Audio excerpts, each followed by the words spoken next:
Who are you really? Not the version you post online? Not the version that performs well or gets the most likes? Not the version an algorithm rewards, but you, the real you. In a world where our online personas often feel more real than our offline selves, the journey of self-discovery has become incredibly complicated. Our lives are shaped by screens, by data, and by systems that seem to know what we want even before we do. So the question we need to ask isn't just who am I? It's who am I becoming and who is shaping that process? Social media didn't just give us a platform, it gave us a community. It gave us an audience. And wherever there's an audience, there's a performance. We don't just share our lives anymore, we curate them. Success is highlighted, struggle is filtered out, complexity is compressed into a caption. Over time, this highlight reel becomes the mirror we see ourselves in. Validation turns into metrics. Our sense of worth gets tied to engagement. Our identity becomes an output, something we produce for others to consume. This is a new kind of labor, what you might call identity labor. The constant work of maintaining a version of yourself that stays relevant, polished, and visible.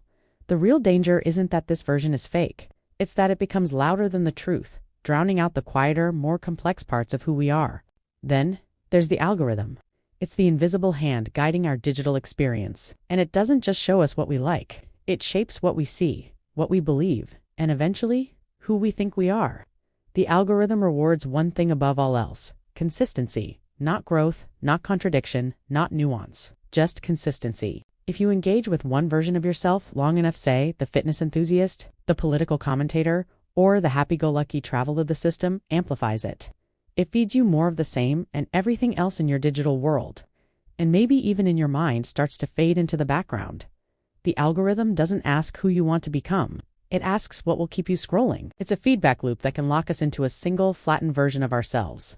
So, what happens when we intentionally step away from it all? Not to escape forever, but to recalibrate. At first, there's discomfort. The silence can be deafening. The urge to check, to post, to scroll is strong. But if you stick with it, something else emerges. Clarity. Without the constant noise of notifications and the pressure to perform, we get a chance to meet ourselves again.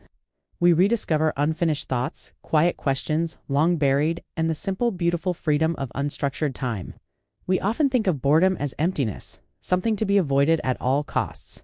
But what if boredom is actually just space? Space for your mind to wander, space for reflection to return. In that quiet space, we can begin to untangle who we are from who we are performing as. And just as we're grappling with this, we're entering an entirely new phase of digital identity. AI companions, hyper-realistic avatars, digital twins. These systems aren't just passive tools that respond to our commands, they learn us, they mirror us. They predict our behavior, sometimes with startling accuracy. This raises a whole new set of profound questions. Who owns your digital self? What happens when your identity becomes a predictive model, bought and sold? The future of identity isn't just a technological challenge, it's an ethical one.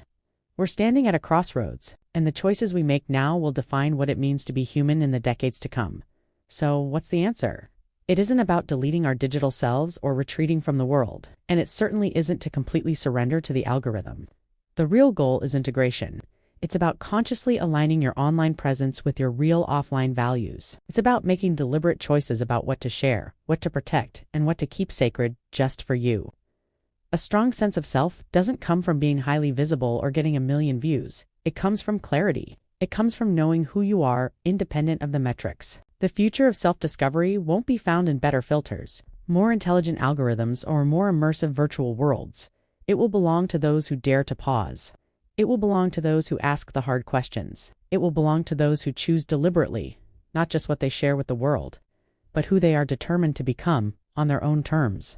So, I want you to ask yourself, honestly, who are you when no one is watching? Who are you when the likes, the shares, and the metrics all disappear? Answering that is the real work of self-discovery in this digital age. Thanks for watching.